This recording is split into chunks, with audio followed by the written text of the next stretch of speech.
Dalam beberapa khazanah yang kita baca bahwa bumi ini, bumi yang kita huni adalah materi kita, bahwa manusia sebagaimana kita tahu adalah materinya dari bumi.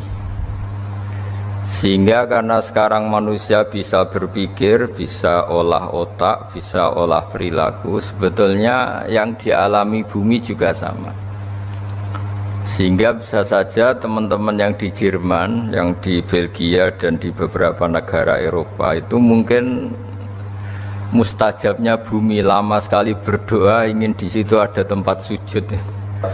Kebetulan yang mau sujud teman-teman yang merantau di sana, jadi bumi yang enggak dipakai sujud itu ngeluh sekali karena enggak dipakai sujud.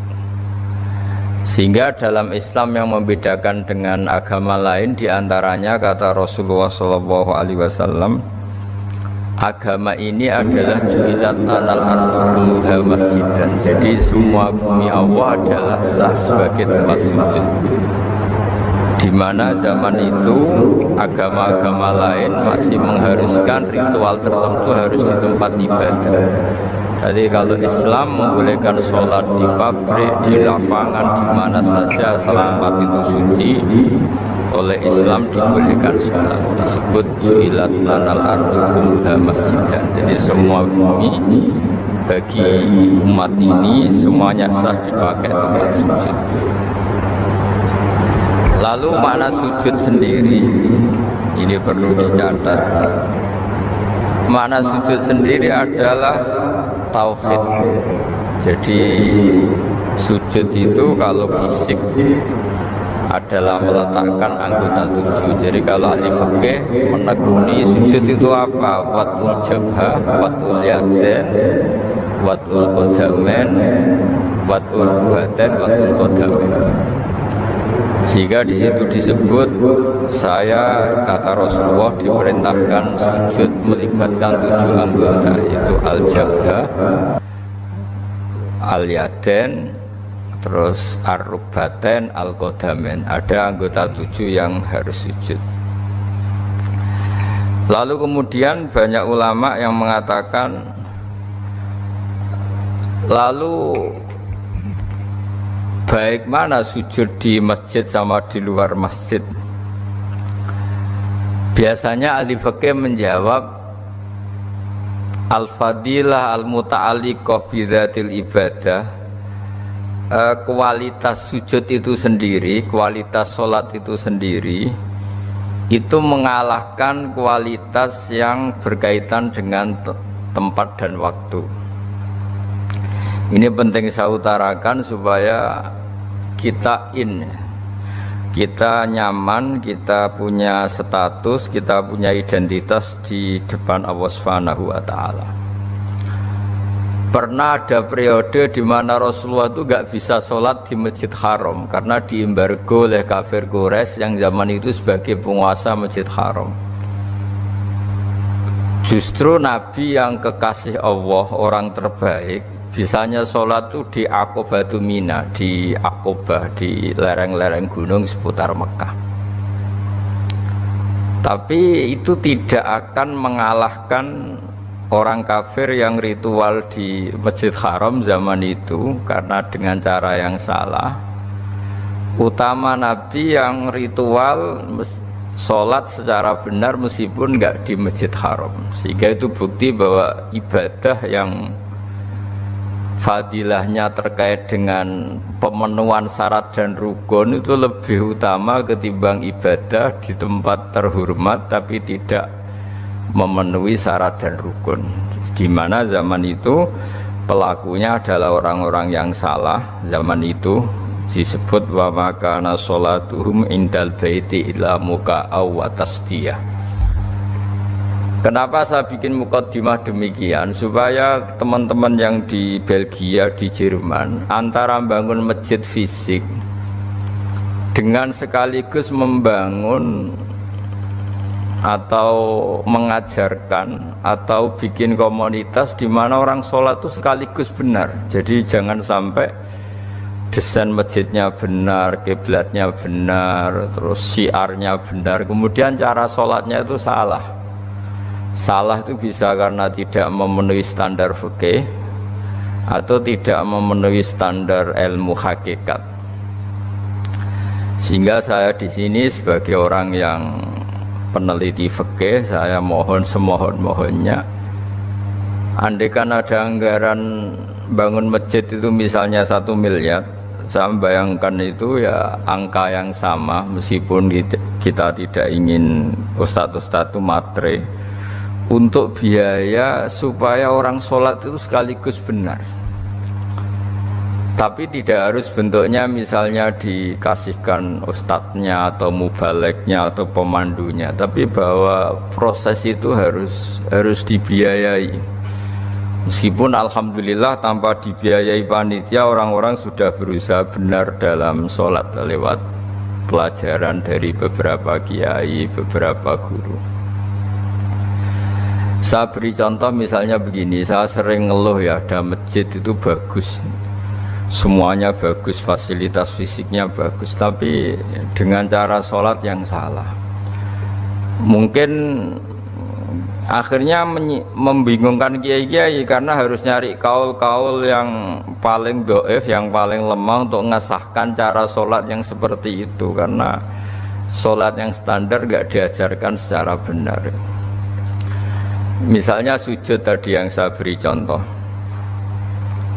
di beberapa kitab fikih misalnya meletakkan jabhah itu harus ma'atahamulin yasir, sedikit ditekan, karena untuk sampai memastikan itu sujud, itu anggota 7 sedikit ditekan.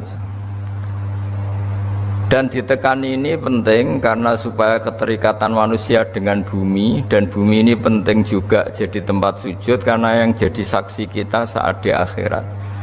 Sehingga banyak di kitab hadis diterangkan ada orang mau masuk neraka gara-gara banyak batu yang bersaksi itu dipakai sujud, kemudian orang itu gak jadi masuk neraka. Nah tentu dengan asumsi sujudnya benar. Begitu juga bacaan-bacaannya, misalnya meskipun itu tidak syarat sah, dilatih subhana rabbiyal a'la bihamdi. Saat kita sujud benar-benar ikrar bahwa keagungan, kebesaran hanya milik Allah. Sehingga apapun kita jadi duta besar, dosen atau kiai besar, di depan Allah itu tidak siapa-siapa. Kita benar-benar merunduk di depan Allah, kita tidak siapa-siapa. Kita yang kiai pun bisa masuk neraka, kita yang doktor pun bisa masuk neraka, kita yang hebat pun bisa terlantar suatu saat, setiap saat. Nah barokahnya sujud ini orang akan ikrar kelemahannya dan hanya ngakui kebesaran Allah Subhanahu wa ta'ala.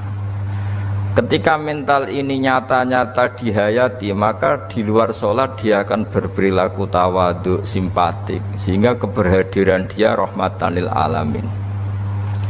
Jangan sampai kemudian masjid dibikin mewah, kemudian cari imam yang bacaannya paling bagus, lama-lama nyari yang paling populer, yang juara nasional, terus ukurannya begitu terus, lama-lama nyari yang penampilannya bagus, sholatnya harus seragam, terus ketika sholat harus begini, dan semuanya itu fisik.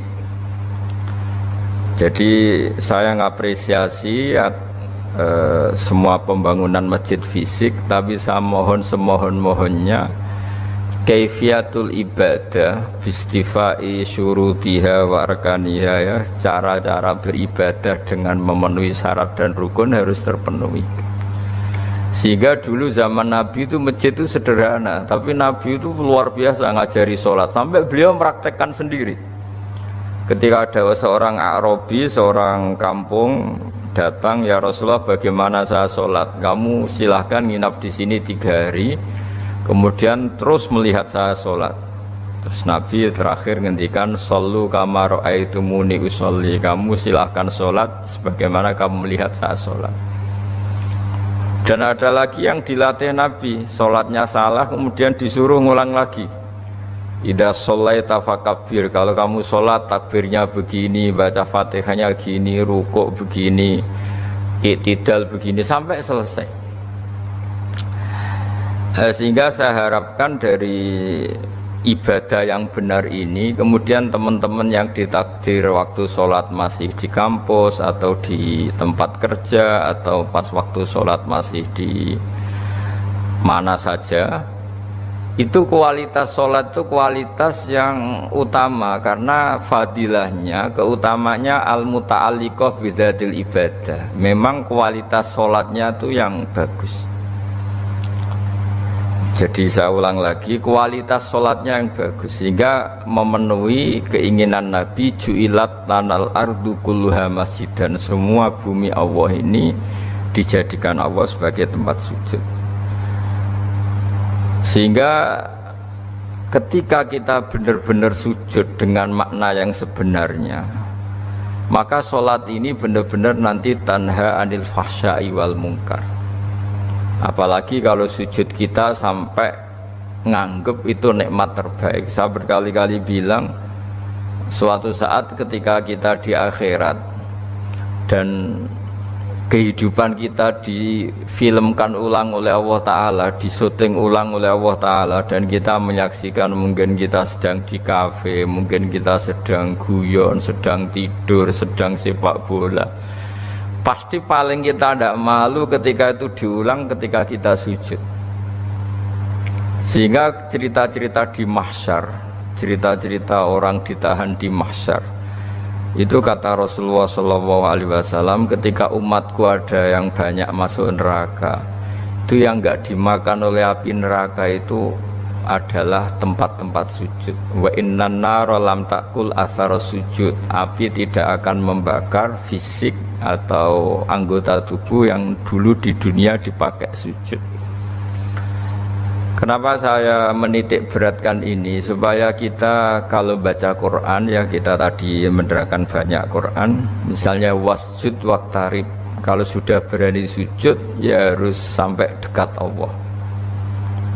Sehingga ini penting supaya kita hidup di perantauan tetap bahagia karena ditakdir sujud. Kita jadi orang kaya tetap bahagia karena sujud, jadi orang miskin bahagia karena sujud.